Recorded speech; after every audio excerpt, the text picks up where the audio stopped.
When Keanu Reeves walked onto the stage that night, nobody knew they were about to witness something that would change millions of lives forever. It was March 15th, 2019. The bright lights of the TV studio were blazing. The audience was packed with people excited to see their favorite movie star.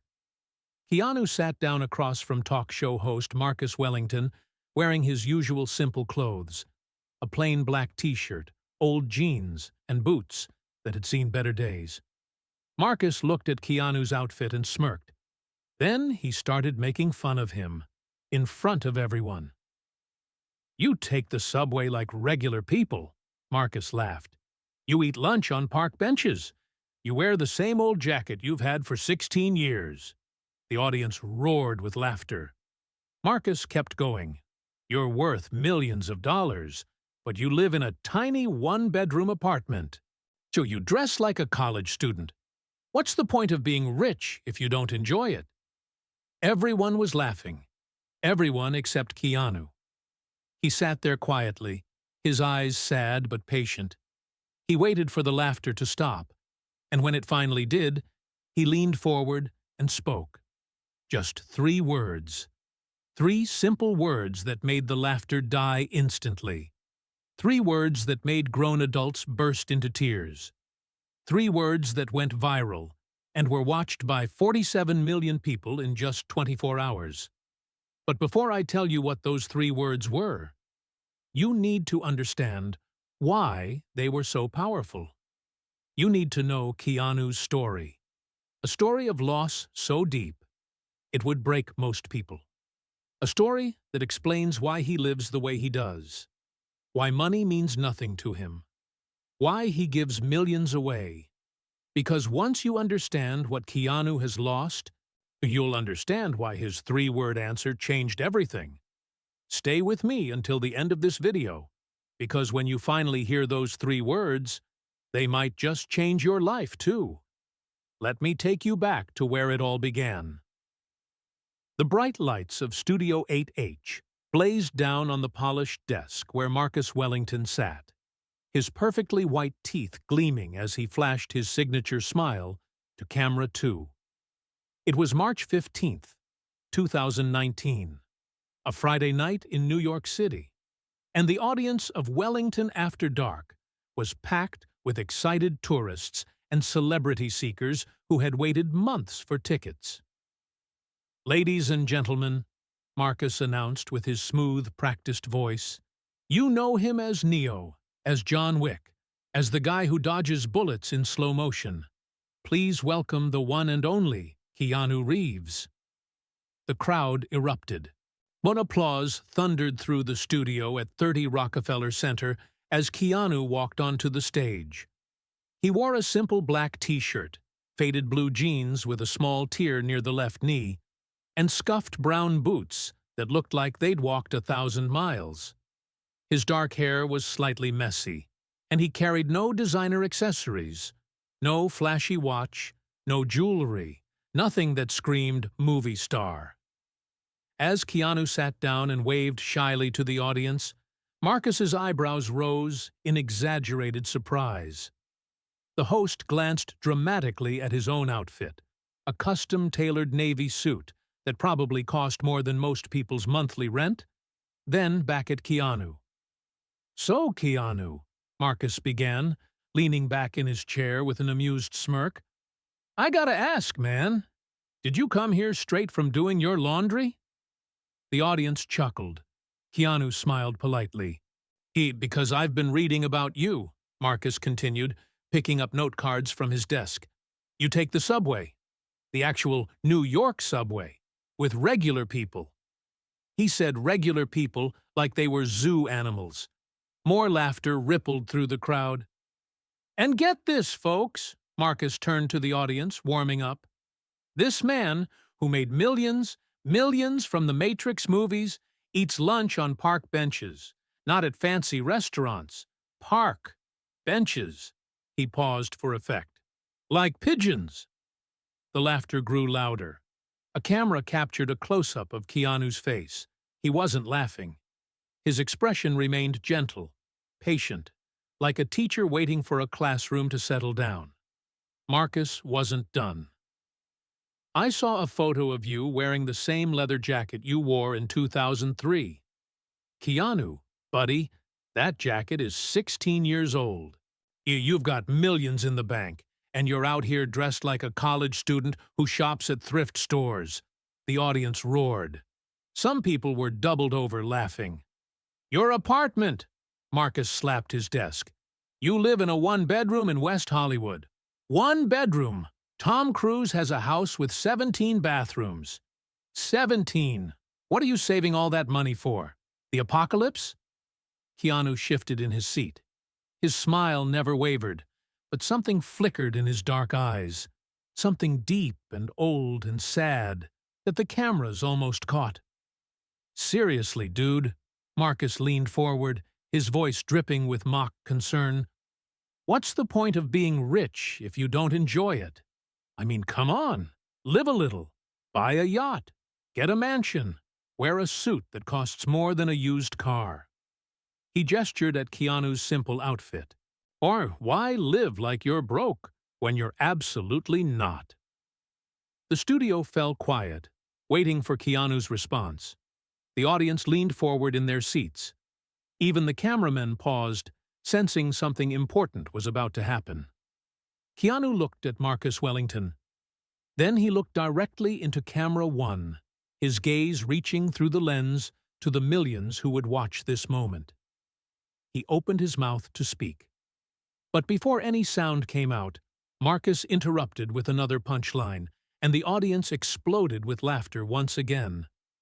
Keanu waited, patient, still.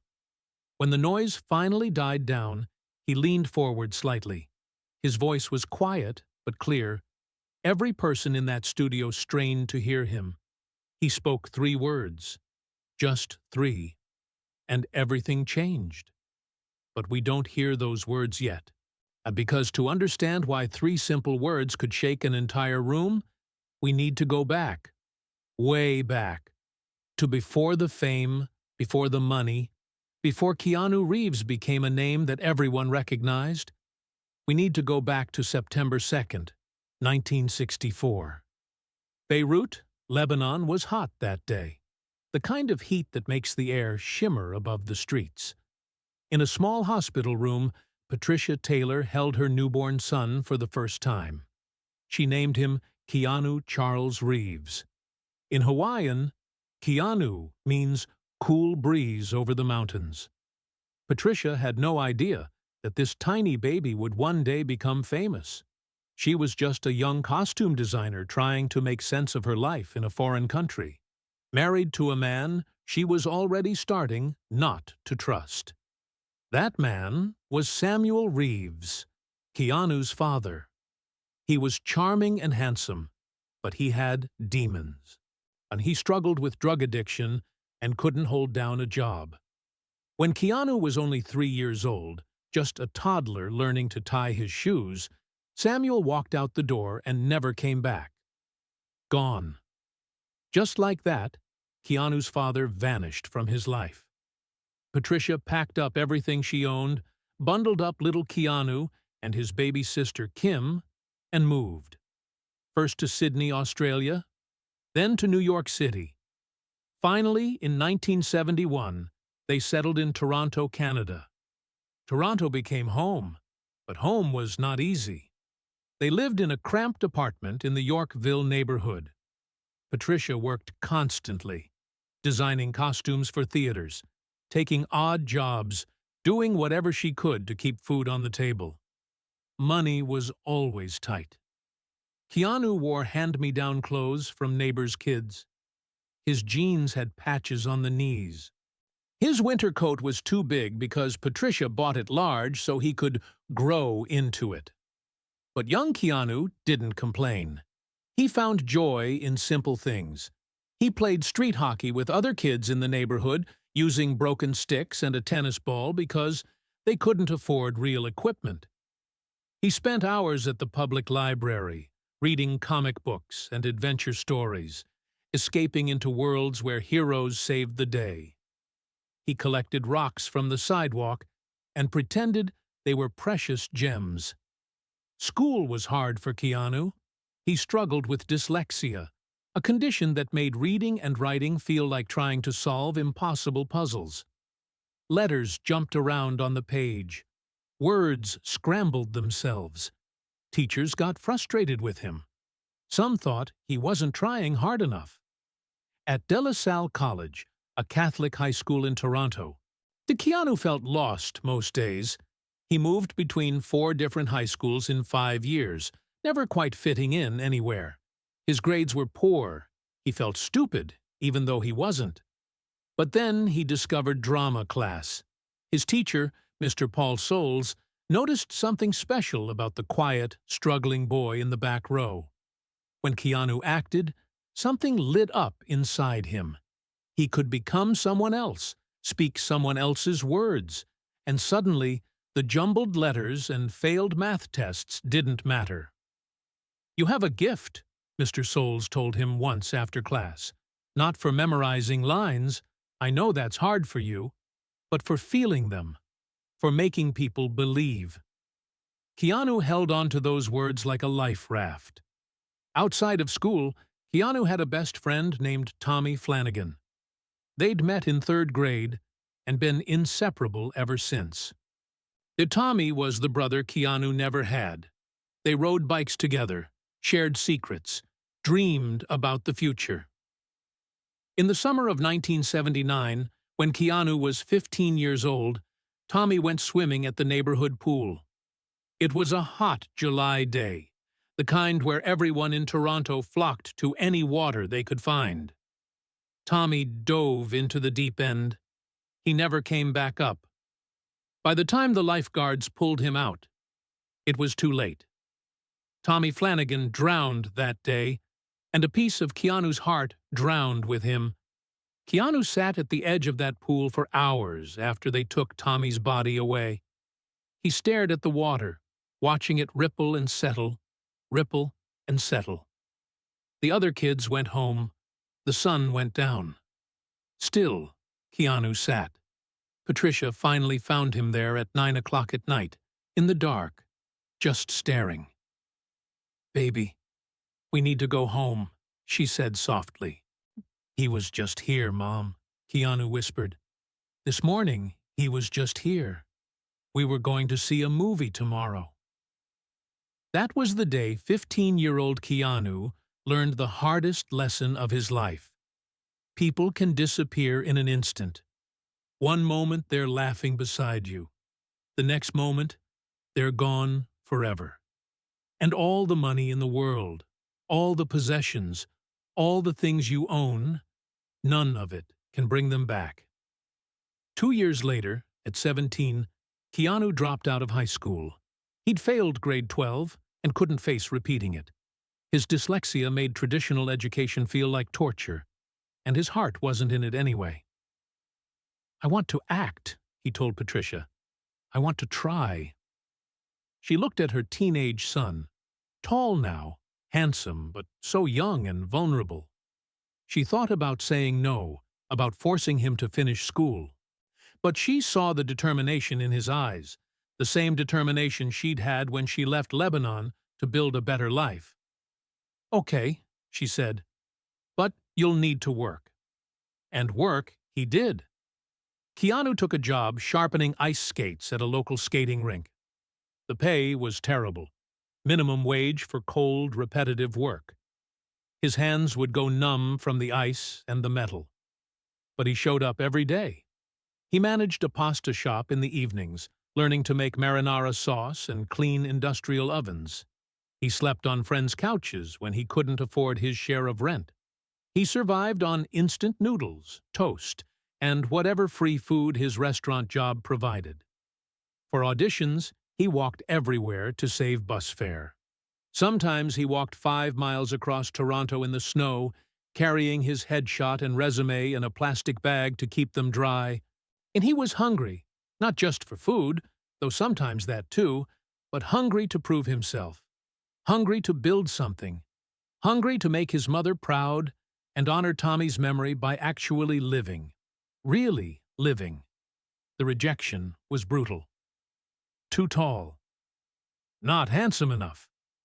Can't you read this better? He heard no hundreds of times. But he kept going, because Keanu had already learned what most people take a lifetime to understand.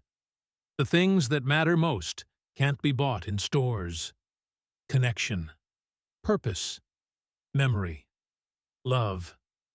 Those lessons, learned in poverty and loss, would stay with him forever, even when everything changed, even when the money came, even when, decades later, he sat across from Marcus Wellington in a television studio and heard himself being mocked for living the only way that made sense to him, the way that honored everyone he'd lost and everything he'd learned.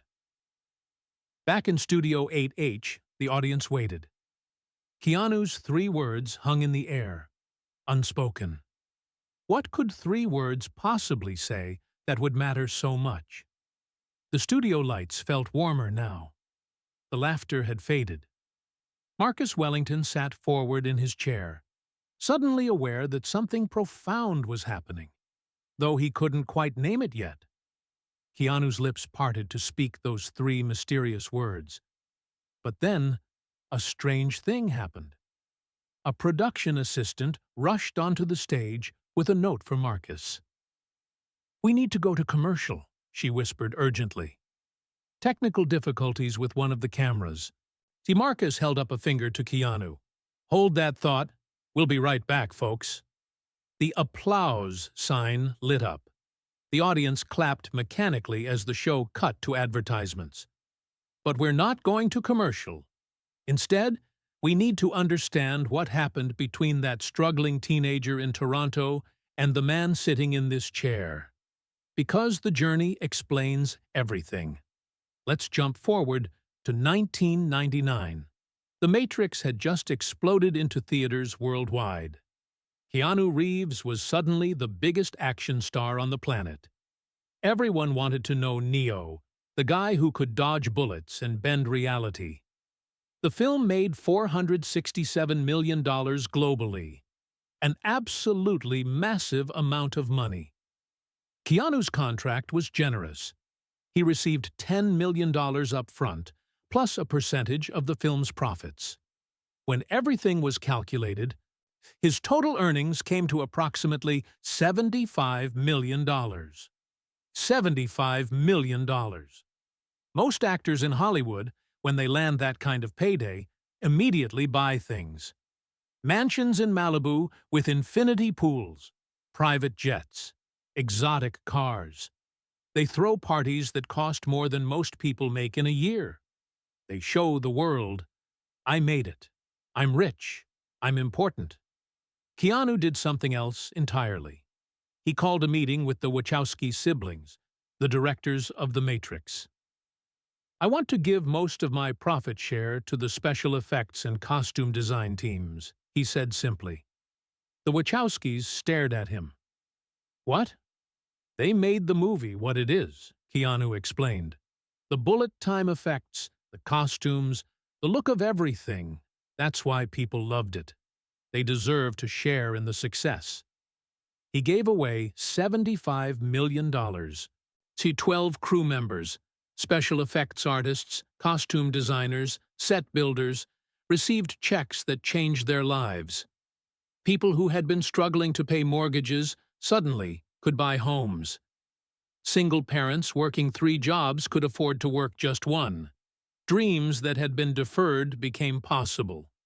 One crew member, a single mother named Sandra Chen, who'd worked on costume design, later said, "I opened that check and fell to my knees. I thought it was a mistake.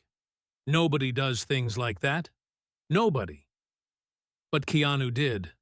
The media barely covered it. Keanu never talked about it publicly. He just did it and moved on. That same year, 1999, something else happened that would shape Keanu's understanding of wealth and loss. But we'll get to that soon. First, there's more you need to know about how Keanu moved through his success.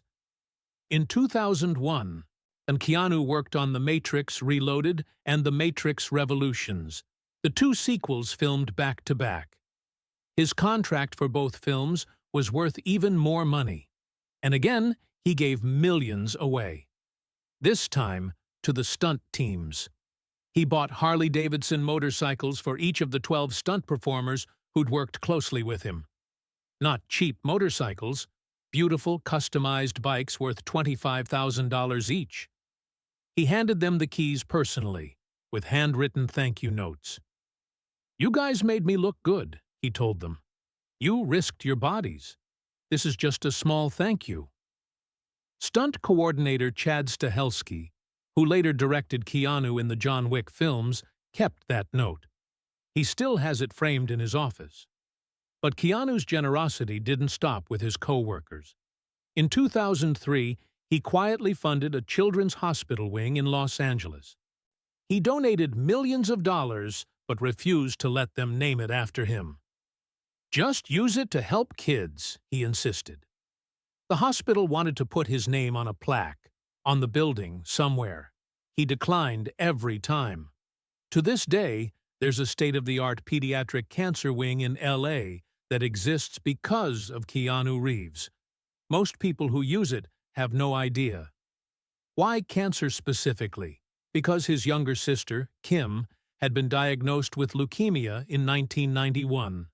For 10 years, she battled the disease. 10 years of chemotherapy, hospital stays, hope and despair cycling endlessly. Keanu spent those years by her side whenever he wasn't filming. He rearranged his entire schedule around her treatment appointments. He read to her during chemo sessions. He held her hand when she was too weak to hold his back.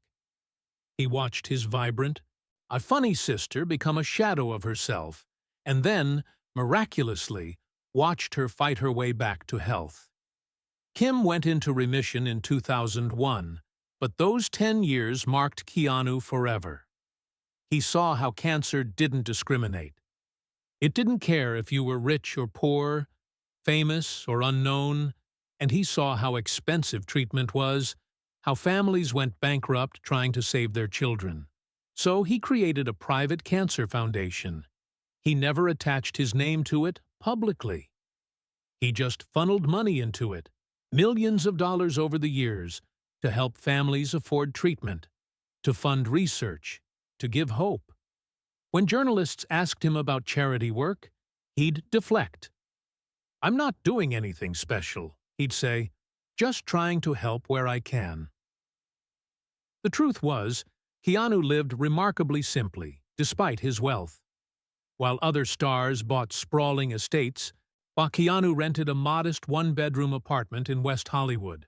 The same apartment for years. His neighbors were teachers, nurses, regular working people. They'd see him taking out his trash, carrying his own groceries up the stairs. "He always held the door for my mom," one neighbor, David Park, later told a reporter. "She's elderly and uses a walker." Keanu would wait, hold the door, ask how she was doing. Didn't matter if he was in a hurry. He made time. Keanu rode the subway in New York. Not as a publicity stunt. He genuinely preferred it. He'd take the L train from Manhattan to Brooklyn, standing like everyone else, reading a book or just watching people. In June 2011, a woman named Rebecca filmed him on the subway giving up his seat to a passenger with heavy bags. The video went viral.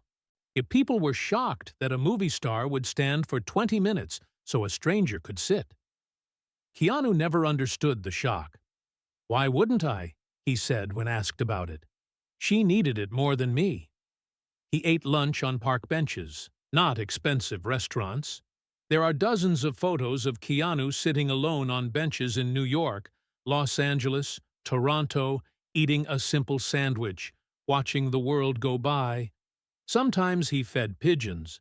Sometimes he'd strike up conversations with homeless people, and not just talk, really listen.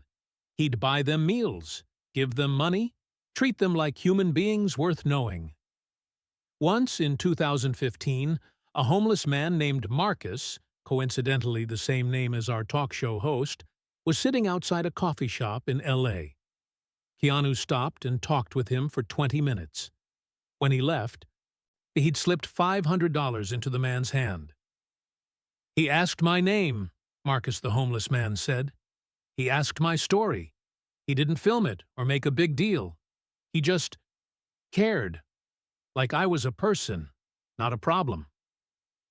This was who Keanu Reeves was, away from cameras and red carpets. And this was why, sitting across from Marcus Wellington in March 2019, being mocked for his simple lifestyle, Keanu didn't get defensive or angry. He just waited for his chance to explain. Back in Studio 8H, the commercial break ended. The cameras turned back on. The audience settled into their seats, buzzing with anticipation. Something felt different now. The air had changed. Marcus Wellington cleared his throat. "Welcome back, folks. Before the break, I was asking Keanu about his, unusually modest lifestyle for a major movie star. He looked less confident now, and the jokes felt hollow in his mouth. Keanu nodded slowly. "You asked, what's the point of being rich if I don't enjoy it?" "Right," Marcus said quietly. "I have an answer," Keanu said. "It's 3 words." The entire studio held its breath. But before Keanu could speak, a voice from the audience called out, loud enough for everyone to hear. "Tell us about Jennifer." The room went cold. Marcus's face paled. Keanu's gentle smile flickered and faded. Because everyone who knew, really knew Keanu's story, understood. The money meant nothing, because the people who mattered most were gone. The voice came from a woman in the 3rd row. She was older, maybe 60, with silver hair and tears already streaming down her face. She wasn't being cruel. Anyone could see that. Her voice cracked with emotion, like she needed Keanu to know that someone understood his pain. Marcus Wellington looked panicked. This wasn't in his notes. This wasn't part of the show.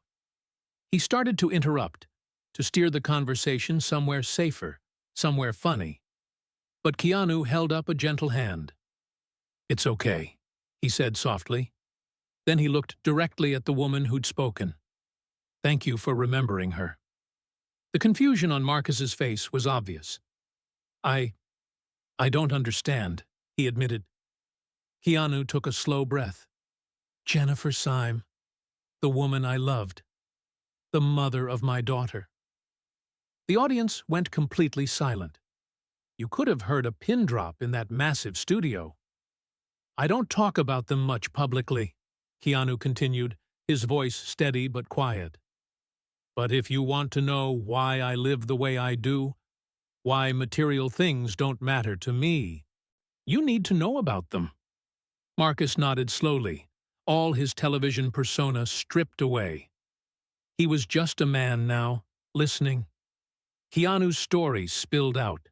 It started in 1998, at a promotional party for his band, Dogstar. Keanu played bass guitar in the band, not for fame or money, just for the joy of making music with friends. The party was in Los Angeles, crowded and loud. And then he saw her. Jennifer Syme stood near the bar, laughing at something a friend had said. She had long brown hair and eyes that sparkled with mischief and intelligence. She worked as a production assistant in Hollywood, behind the scenes, making movie magic happen without ever seeking the spotlight. Keanu walked over. They started talking. Hours disappeared. "She was brilliant," Keanu said, his eyes distant with memory. "Funny in this unexpected way. She'd say something completely absurd and serious at the same time, and you'd find yourself laughing before you understood why. She loved music. She loved old movies. She loved life." They fell in love fast and deep. By early 1999, they were inseparable. Jennifer made Keanu laugh in ways he hadn't since he was a child, before all the losses, before the weight of the world settled on his shoulders. In April 1999, Jennifer discovered she was pregnant. Keanu was terrified and thrilled in equal measure. He'd never imagined being a father. His own father had abandoned him, and he worried he wouldn't know how to do it right. But Jennifer believed in him. "You'll be amazing," she told him. "You have the biggest heart of anyone I know." They prepared together. Keanu read parenting books cover to cover, his dyslexia making it slow work. But he pushed through. They painted a nursery in Jennifer's apartment, soft yellow walls with white clouds. They chose a name together, Ava Archer Syme Reeves. Ava meant like a bird to us, Keanu said. We wanted her to be free, to fly. Everything seemed perfect. Difficult, yes, balancing careers and pregnancy and preparing for a whole new life, but perfect in its imperfection. December 1999 arrived. Jennifer was 8 months pregnant, almost ready. They could feel Ava moving, kicking, getting ready to meet the world. Then, on December 24th, Christmas Eve, something went wrong. Jennifer started having contractions too early. They rushed to the hospital in Los Angeles, Cedars-Sinai Medical Center. The doctors worked frantically. Keanu held Jennifer's hand, both of them terrified, praying to any god that might listen. Ava Archer Syme Reeves was born silent, stillborn. The word doesn't capture it. Nothing captures it. Their daughter was perfect. 10 tiny fingers, 10 tiny toes, a beautiful face that looked like both of them combined. But she never took a breath. Her heart never beat outside Jennifer's body. Keanu held her. He held his daughter in his arms, this impossibly small person who was supposed to have a whole life ahead of her. He memorized every detail, the curve of her ears, the delicate eyelashes, the weight of her in his hands. "I sang to her," Keanu said, and his voice finally broke. The audience saw tears in his eyes for the first time. "I sang the lullaby my mother used to sing to me. I don't know why. I needed her to hear music. I needed her to know she was loved, even though she was already gone." In the studio, people were openly crying now. Marcus Wellington wiped his eyes with his hand, not caring that millions were watching. They buried Ava in Westwood Village Memorial Park Cemetery in Los Angeles, not far from Marilyn Monroe's grave. A tiny casket, a small ceremony, just close friends and family. Keanu and Jennifer tried to continue afterward. They tried so hard. But grief is a monster that eats everything. Every room in Jennifer's apartment reminded them of what they'd lost. The yellow nursery with the white clouds became unbearable to look at. They separated several weeks later, in early 2000. Not because they stopped loving each other, they never stopped, but because being together meant drowning in shared pain. They needed space to breathe, to grieve separately, to figure out how to exist in a world where their daughter didn't. They remained close friends. They talked on the phone. They checked on each other. The love never died. It just transformed into something different, something sadder. Keanu threw himself into work. He filmed the Matrix sequels, pushing his body to extreme limits, doing stunts that made the stunt coordinators nervous. Physical pain was easier than emotional pain. Bruises healed faster than hearts. 18 months passed. Keanu and Jennifer were slowly finding their way toward healing. They'd had dinner together a week before, talking about maybe trying again. Not as a couple necessarily, but as friends who could survive this grief together. Then came April 2nd, 2001. Jennifer had been at a party at Marilyn Manson's house in the Hollywood Hills. She left around dawn, driving her 1999 Jeep Grand Cherokee. She was heading home, to driving down Cahuenga Boulevard. Something happened. Investigators were never completely certain what. Maybe she fell asleep. Maybe she was distracted. Maybe grief itself reached up and pulled the wheel. Her Jeep swerved and crashed into 3 parked cars on the 3,400 block of Cahuenga Boulevard. The impact was catastrophic. Jennifer died instantly. She was 28 years old. Keanu got the phone call at 6:47 in the morning. "I thought it was a mistake," he said. "I'd just talked to her 2 days before. We'd made plans to have coffee on Thursday. She was fine. She was getting better. We both were. But she was gone. First Ava, then Jennifer. 18 months apart." Keanu was one of the pallbearers at Jennifer's funeral. Photographers captured images of him that day, April 6, 2001, openly weeping as he helped carry her casket, and his face was destroyed by grief, twisted in a pain so raw that people who saw the photos had to look away. After the funeral, Keanu disappeared from public life for a while. He didn't go to parties. He didn't do unnecessary press. He worked when he had to, but otherwise, he vanished. People started seeing him alone on park benches, just sitting, staring. Sometimes feeding pigeons. Sometimes just existing in the world, trying to figure out how to keep breathing when everyone you loved kept disappearing. In 2006, on what would have been Ava's 7th birthday, December 24th, a photographer captured a now-famous image. Keanu sat alone on a bench in West Hollywood. He had a small cupcake with a single candle on it. He was staring at the cupcake, not eating it. Just staring. The internet mocked it. Sad Keanu became a meme. People made jokes, created funny captions, turned his grief into entertainment. They didn't know. They didn't know that December 24th was the day his daughter was born and died. They didn't know he was sitting there remembering holding Ava for the first and last time. They didn't know that the cupcake was his way of celebrating a birthday for a little girl who never got to blow out candles. Through all of this, through the loss of his daughter, the loss of the woman he loved, the loss of the future he'd imagined, Keanu learned something fundamental about existence. Nothing material matters. Not mansions, not cars, not expensive clothes or fancy restaurants or any of the things Marcus Wellington had mocked him for not buying. Because when you're sitting in a cemetery, talking to a gravestone, all the money in the world won't bring back the voice you want to hear.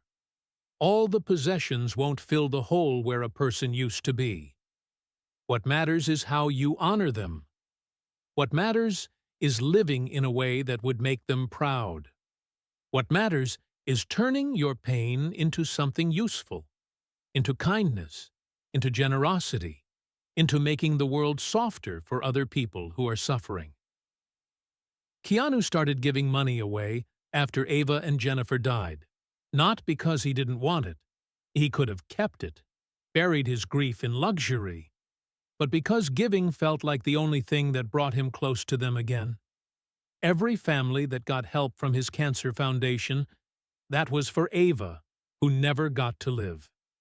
Every crew member who received money they desperately needed, that was for Jennifer, who'd worked behind the scenes her whole career. And every act of quiet kindness, those were prayers disguised as actions. Back in Studio 8H, Keanu finished speaking. The audience sat in stunned silence. Some people held each other, others wiped their eyes. Everyone understood now.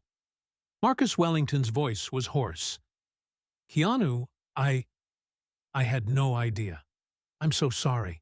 I shouldn't have—" "You didn't know," Keanu said gently. "Most people don't. I don't share this to make people feel sorry for me. I share it because you asked a real question. What's the point of being rich if I don't enjoy it?" He paused. "I'm about to answer that. With 3 words. 3 words that explain everything." The camera zoomed in on Keanu's face. The world waited. The studio lights seemed to dim, though they hadn't changed at all. Everything felt smaller somehow, more intimate. All as if the massive television studio had shrunk down to just two men having the most important conversation of their lives. Keanu looked at Marcus Wellington. Then he looked past him, into camera one, where millions of eyes would eventually watch this moment. His face was calm now, peaceful even, though tears still glistened on his cheeks. He spoke clearly, deliberately, giving weight to each word. They're still gone. 3 words. Simple. Devastating. True. The silence that followed was profound. It wasn't uncomfortable. It was sacred. The kind of silence that falls when someone speaks a truth so fundamental that arguing with it would be like arguing with gravity. Keanu continued, his voice soft but steady. Everything I could buy, every mansion, every sports car, every private jet, every fancy watch. He paused, shaking his head slowly. Sir, they're still gone.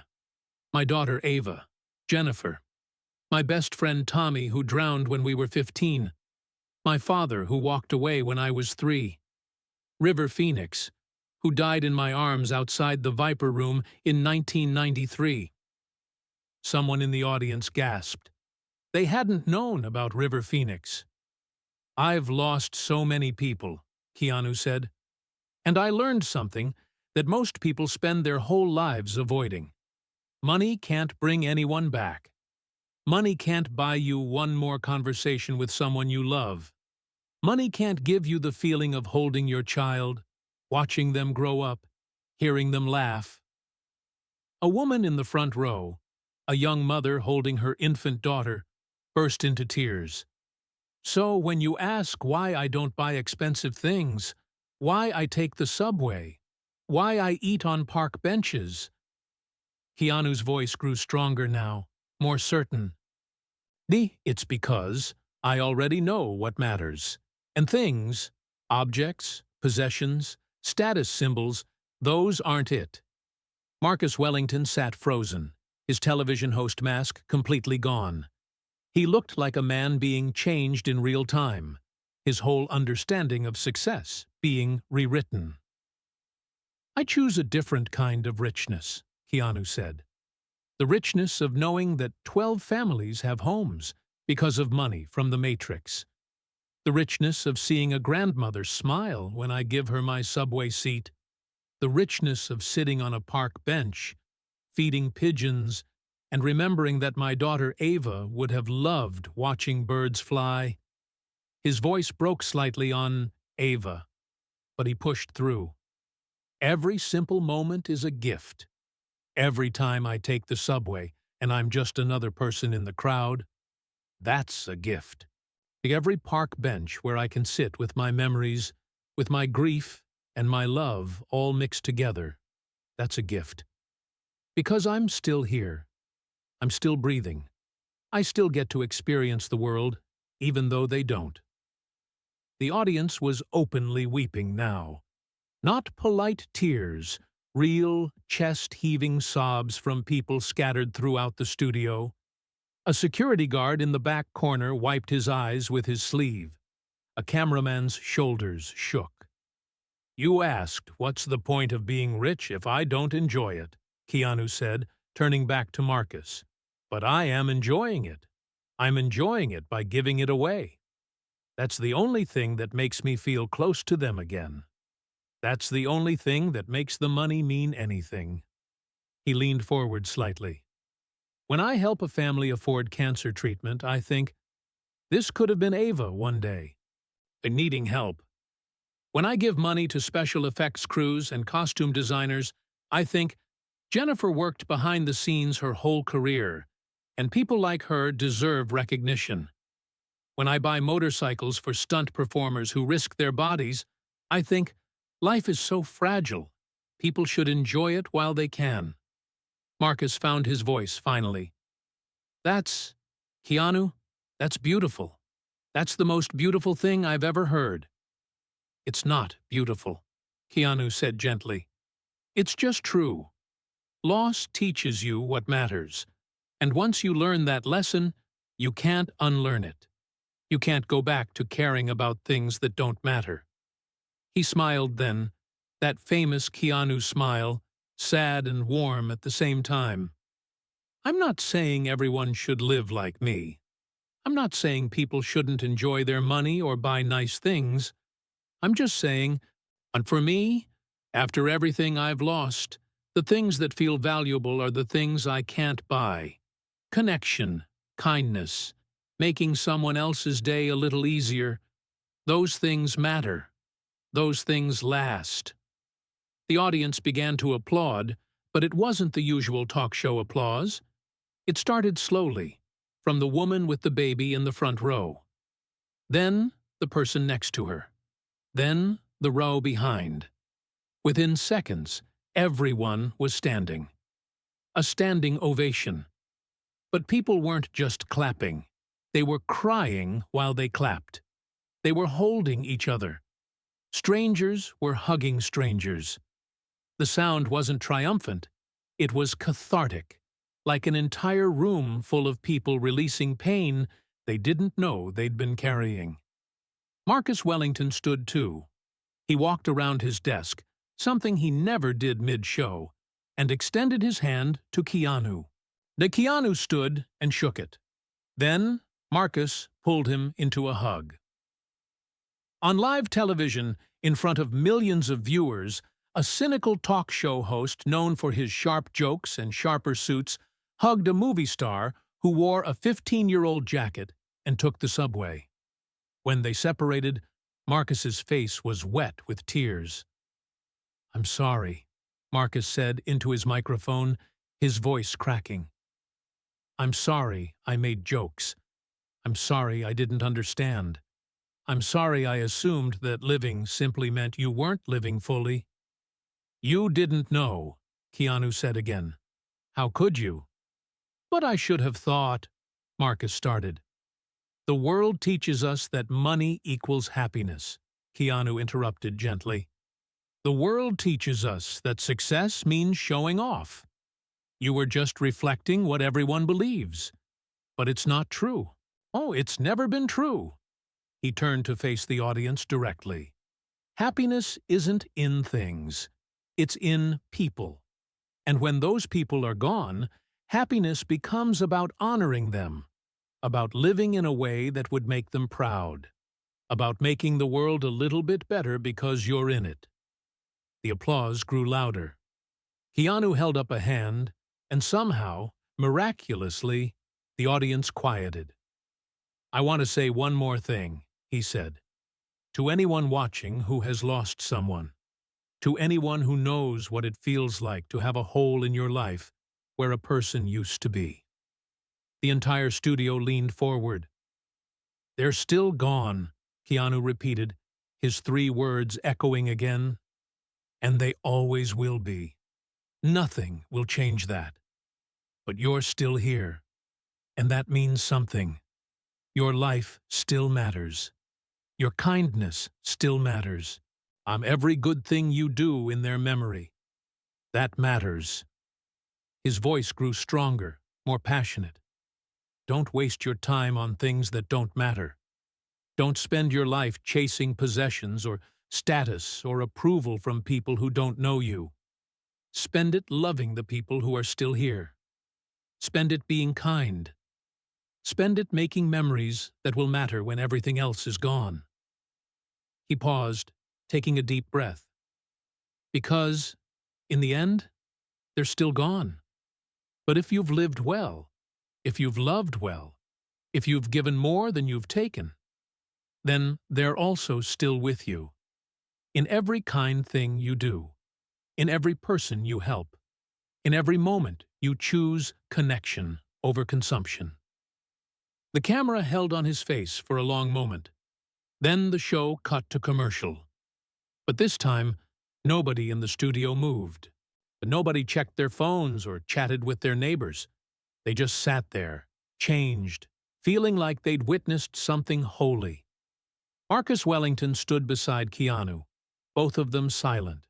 both of them knowing that something fundamental had shifted. Not just in the studio, in everyone watching. 3 words had done that. 3 words that contained a lifetime of loss and learning. 3 words that reminded everyone what actually matters. They're still gone. And because they're gone, everything else, all the money, all the fame, all the possessions, is just noise. What remains is love. What remains is kindness. What remains is how we honor the people we've lost by being better to the people who remain. That's what Keanu Reeves understood. That's what he'd been trying to live every single day since December 24th, 1999. Yet that's why he took the subway and sat on park benches and wore old jackets and gave his money away. Not because he was sad, but because he knew what mattered. The commercial break ended, but the show was effectively over. Marcus Wellington tried to continue with his planned segments, a cooking demonstration with a celebrity chef, a musical performance, but nobody cared. The energy had completely shifted. When the show finally wrapped at 11:35 p.m., the audience filed out in unusual silence. People weren't chatting about what restaurant to hit next or taking selfies in front of the NBC Peacock logo. They walked slowly, thoughtfully, many still wiping their eyes. A production assistant named Rachel Chen, who'd worked on Wellington After Dark for 3 years, stood in the hallway watching them leave. She'd seen hundreds of celebrity interviews. She'd watched A-list stars promote blockbuster movies, tell hilarious stories, perform elaborate stunts. Nothing had ever felt like this. "Did that really just happen?" she whispered to her colleague. It had. By midnight, clips of the interview were already circulating online. Someone in the audience had recorded Keanu's 3 words on their phone, against studio policy, but nobody cared about enforcing rules at that moment. The video was shaky, the audio imperfect, but it captured everything that mattered. Keanu's face, his gentle voice, those 3 devastating words. They're still gone. The video was uploaded to Twitter at 12:17 a.m. on March 16, 2019. By 3 a.m., it had 500,000 views.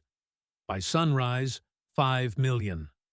By noon, 47 million people had watched Keanu Reeves explain why material possessions meant nothing to him. The comments section became something unexpected. Instead of the usual internet jokes and sarcasm, people shared their own stories. "My mom died last year. I've been trying to fill the hole with shopping.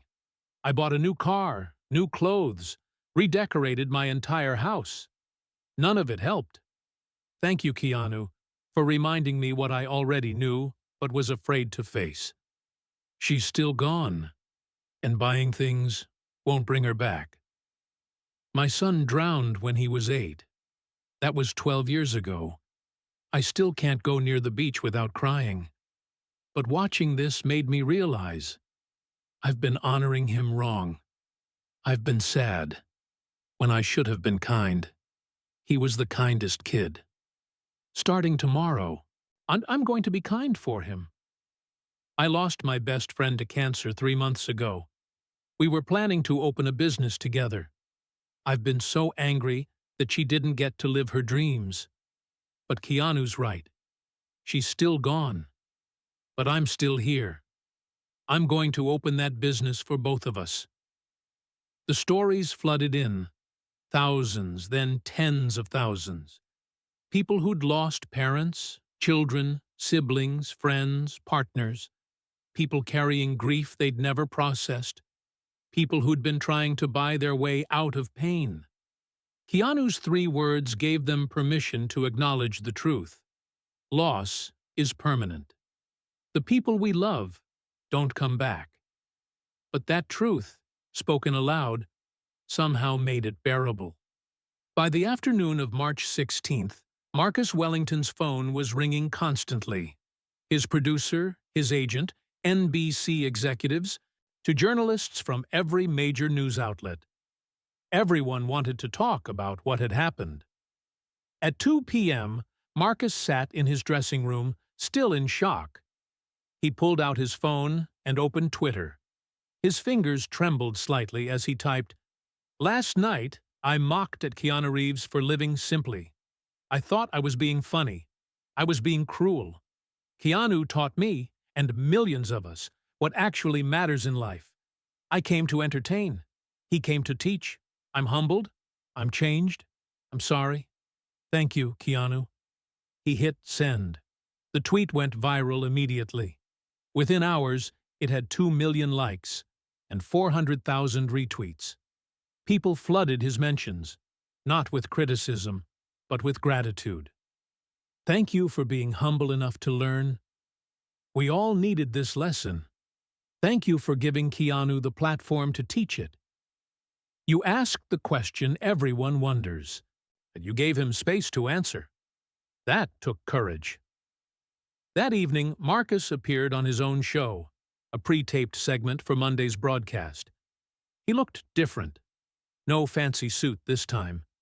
He wore jeans and a simple button-up shirt. His hair wasn't perfectly styled. He looked human. "I want to address what happened Friday night," he said directly to the camera. "I made jokes about Keanu Reeves's lifestyle because I didn't understand it.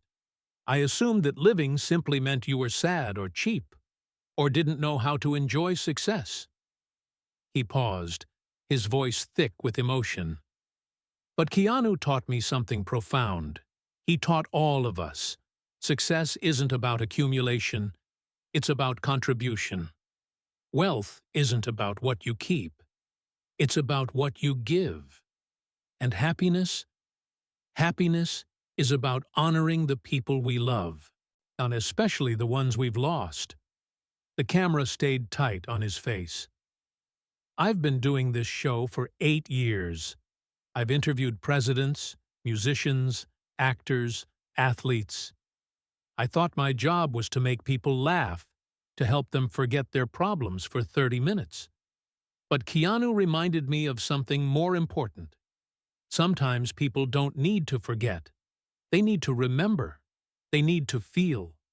They need permission to acknowledge that life is hard, and loss is real, and pain doesn't go away just because you're successful." Marcus took a breath. "I'm going to try to do better, to be more thoughtful, to ask questions that matter, and to remember that the people sitting across from me are human beings with stories I can't imagine."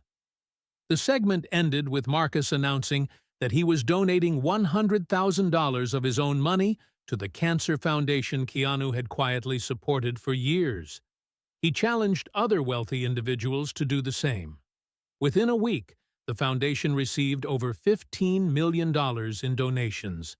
But the ripple effects went far beyond money. In Seattle, a tech billionaire named David Chen watched the interview 3 times. He'd spent the last year building a $45 million mansion with 17 bathrooms, exactly like Marcus had joked about. On March 17th, he called his architect and canceled the project. Instead, he donated $30 million to build affordable housing for homeless families. "Keanu's right," he told reporters who asked about the sudden change. "Yo, they're still gone. My parents, who died before I made my fortune, they're still gone. No mansion will bring them back. But housing families, that honors them. They came to America with nothing and worked 3 jobs so I could have opportunities. This is how I thank them."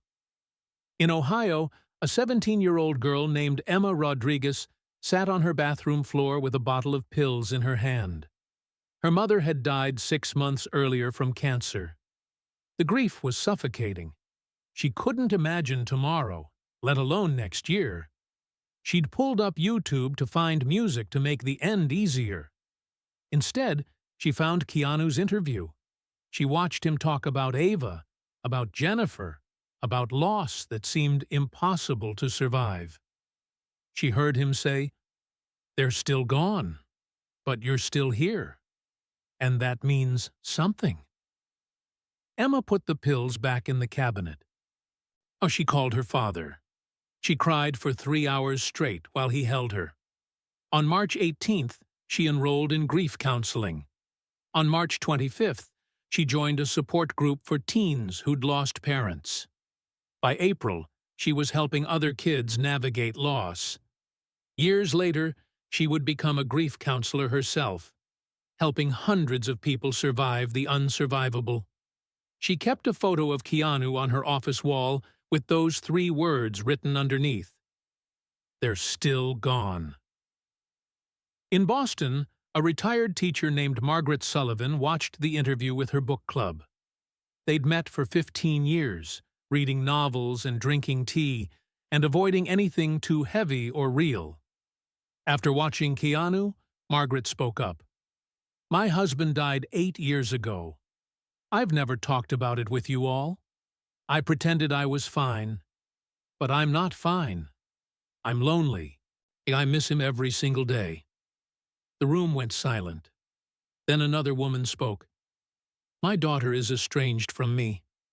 I haven't seen my grandchildren in 4 years.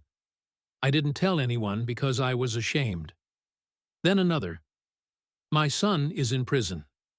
I tell people he lives in California." That night, the book club became something different, something real. They started calling it their Still Here group, named after Keanu's words. They met weekly, not to read books, but to share truths, to acknowledge losses, to support each other. The group still meets today, 7 years later. It's grown to 40 members. They call themselves Keanu's Kids, even though most are in their 60s. The stories multiplied across the world. A father in Tokyo who'd been working 80-hour weeks, missing his children's lives, had watched the interview and quit his job to spend time with his family. A couple in London on the brink of divorce watched it together and remembered why they'd fallen in love. Not for the house or the cars or the lifestyle, but for each other. A college student in Mumbai, drowning in pressure to make money, get rich, prove his worth, he watched it and changed his major from finance to social work. One interview, 3 words, millions of changed lives. Keanu never commented on the viral moment. He didn't do press tours about it. He didn't write a book or start a podcast or monetize the attention.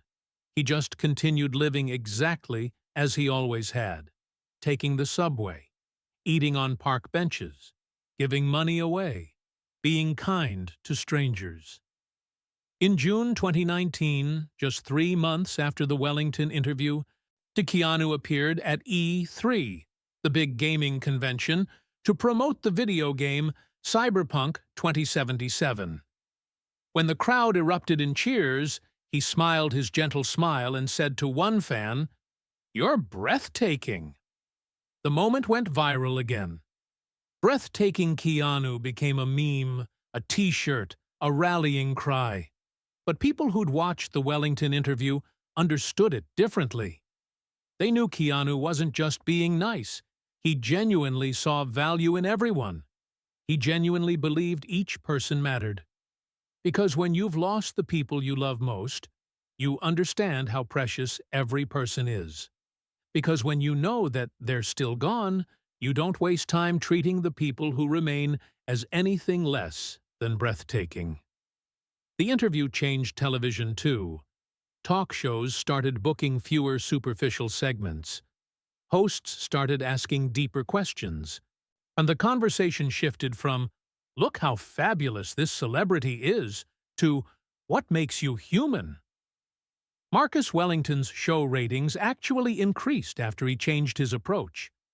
Turns out people were hungry for real conversations, real emotion, real truth.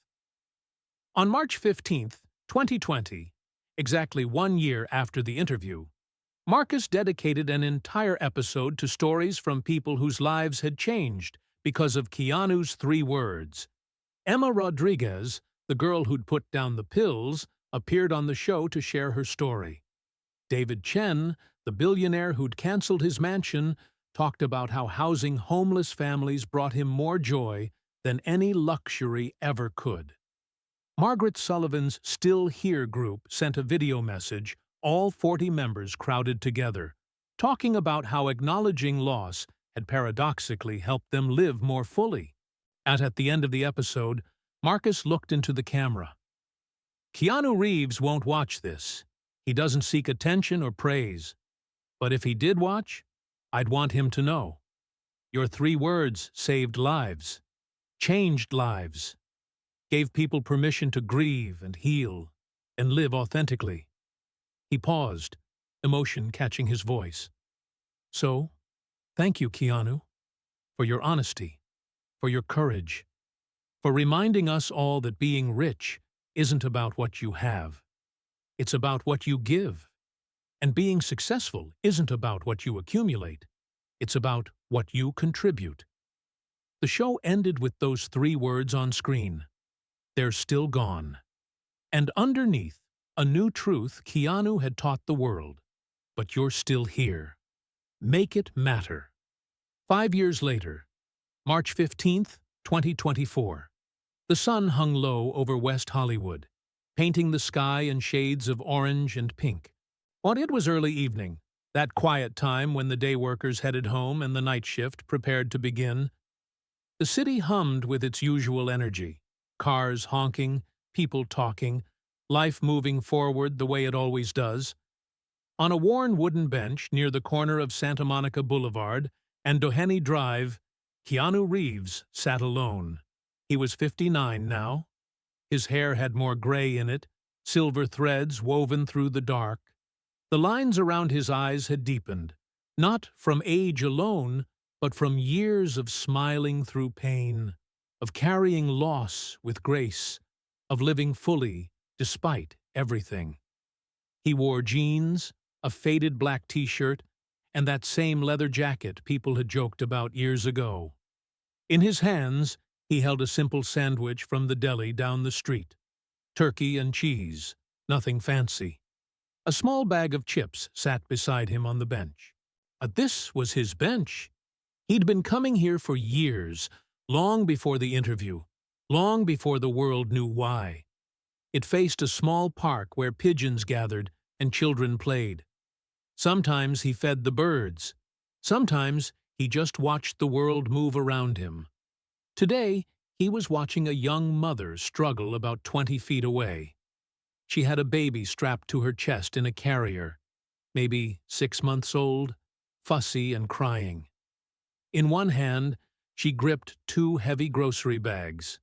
In the other, she held the hand of a toddler who kept trying to run toward the pigeons.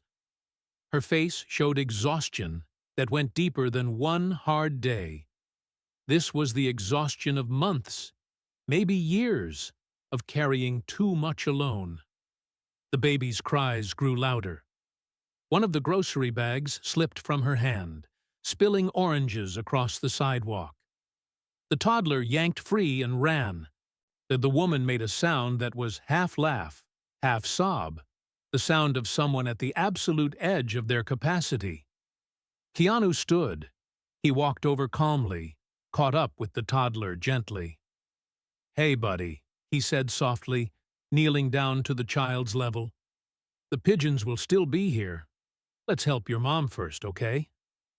The toddler, a little boy with wild curly hair, looked up at Keanu with wide eyes. He nodded. Keanu took the boy's hand and led him back to his mother, then bent to gather the scattered oranges.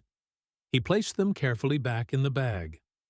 The woman stared at him, recognition flickering across her tired face. Thank you. You don't have to." "I know," Keanu said simply. He picked up both grocery bags. "Where are you parked?" "I'm not. I don't have a car. We're walking. Just 3 more blocks." Her voice cracked slightly. "I can manage." "Really?" "I believe you," Keanu said. "But you don't have to. Not right now." He started walking, carrying her bags. The toddler kept hold of his mother's hand, but looked up at Keanu with fascination. The baby had stopped crying, soothed by the movement. They walked in silence for a moment. Then the woman spoke quietly. "My husband died last year. Car accident. Some days I don't know how to keep going." Keanu glanced at her. He saw everything in that one look. The grief, the exhaustion, the desperate effort to hold things together for her children. "I'm sorry," he said. And the way he said it wasn't the automatic sympathy people offer. It was real. It was the understanding of someone who knew exactly what forever loss felt like. They reached her apartment building, a modest structure that had seen better decades. Keanu carried the bags up 2 flights of stairs to her door. She unlocked it, then turned to face him. "I know who you are. I saw your interview, the one from 5 years ago. I've watched it probably 50 times since Daniel died." Keanu stood quietly, holding her grocery bags. "Those 3 words," she continued, tears forming in her eyes. "They're the only thing that's made sense.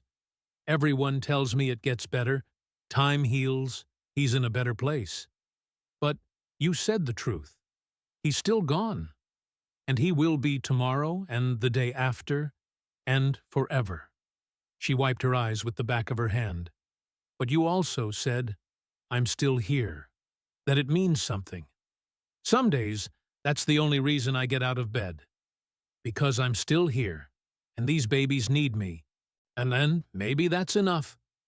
Keanu set the bags down gently inside her doorway. He looked at her with those kind, deep eyes that had seen too much loss and somehow still held warmth. "It's more than enough," he said.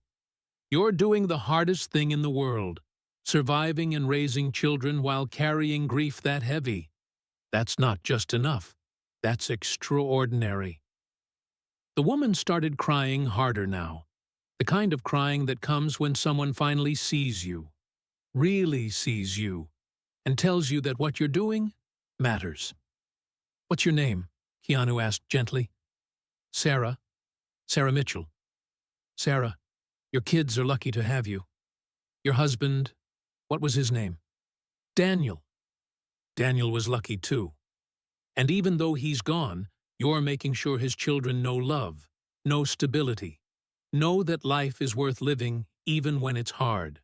That's how you honor him, by being exactly who you're being." Sarah nodded, unable to speak. Keanu reached into his jacket pocket and pulled out his wallet.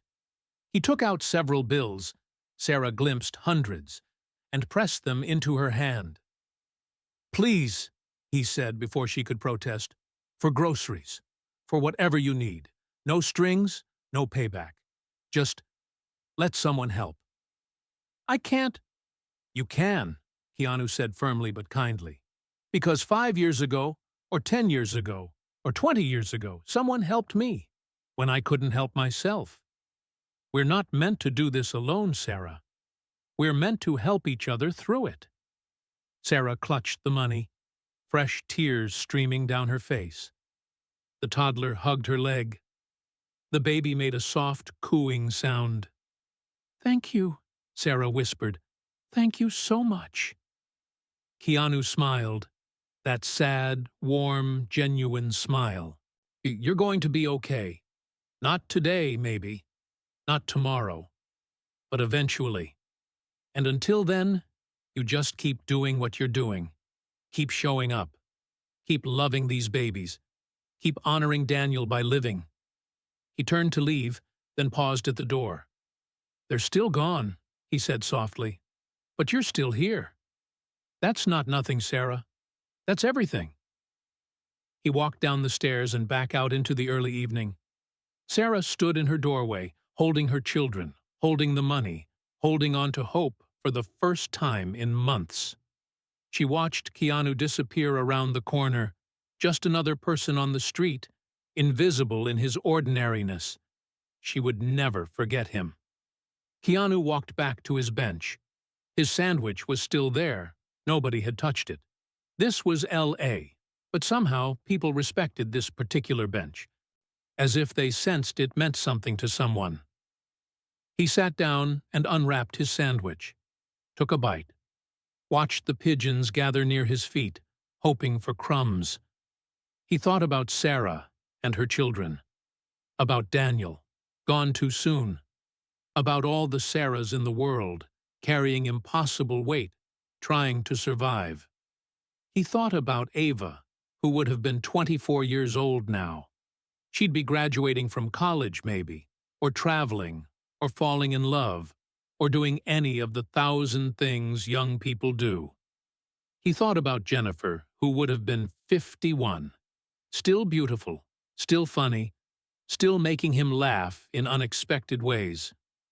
He thought about Tommy from the neighborhood pool, about River Phoenix, who died outside the Viper Room when he was only 23, about his father, who he'd forgiven years ago even though they'd never reconnected. They were all still gone, every single one of them, and they always would be.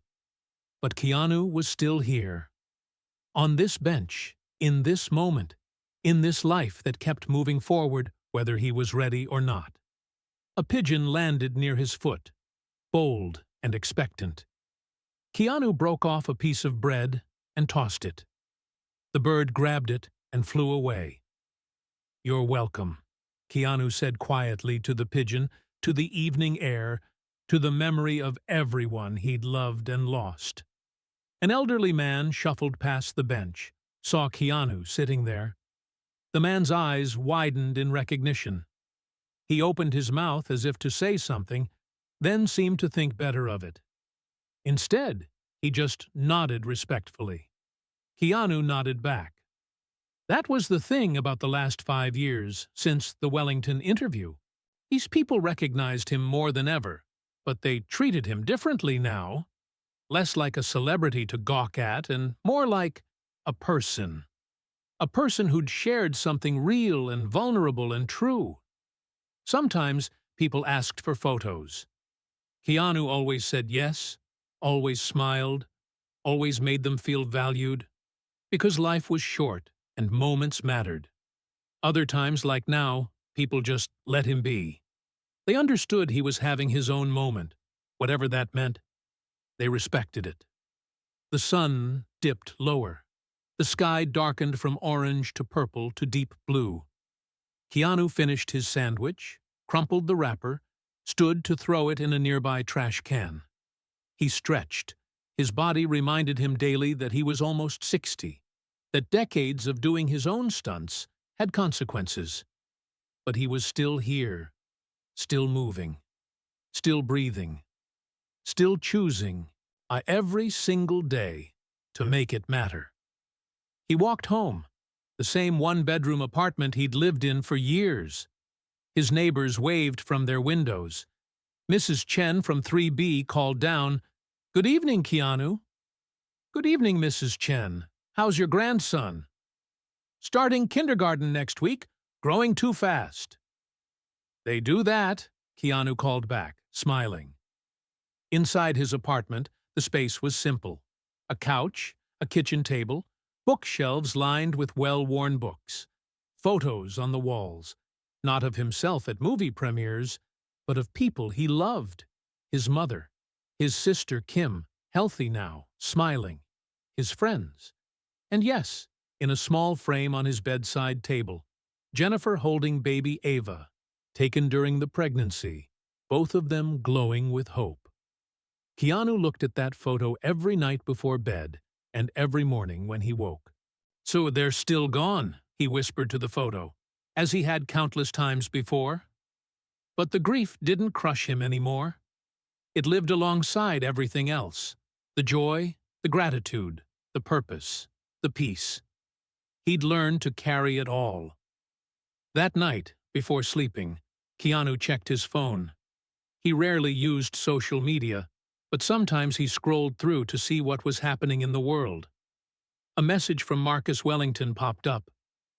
"5-year anniversary of our interview tomorrow. Changed my life, brother. Thank you for your truth. Hope you're well." Keanu smiled and typed back, "Hope you're well too. Keep asking real questions. The world needs more of those." He set his phone down and turned off the light. In the darkness, he thought about the next day, about the next role he'd prepare for, and about the next person who might need help carrying their groceries or a kind word or just someone to see them. He thought about all the people who'd watched that interview 5 years ago and found something in it. Permission to grieve, courage to continue, understanding that loss doesn't diminish with time, but becomes integrated into who you are. 3 words had done that.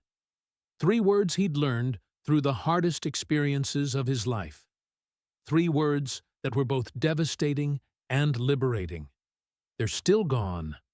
And because they're still gone, because loss is permanent and real and unchangeable, the only thing that matters is how you live in their absence. With kindness, with generosity, with purpose, with love for the people who remain, with gratitude for every simple, ordinary, extraordinary moment you're still here to experience. Then Keanu closed his eyes. Tomorrow, he'd wake up. He'd make coffee.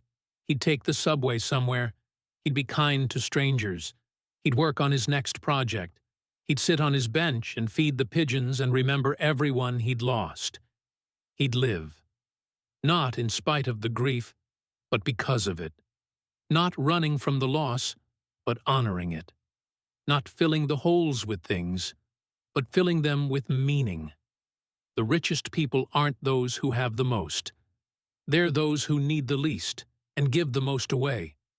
Keanu Reeves understood this, not because he's special, but because he's human, because he's suffered, because he's lost, because he's learned that when everything else is stripped away, the money, the fame, the possessions, what remains is simple: love, connection, kindness, the choice to keep showing up, the choice to make your life matter, the choice to honor the ones who are gone by being present for the ones who are still here.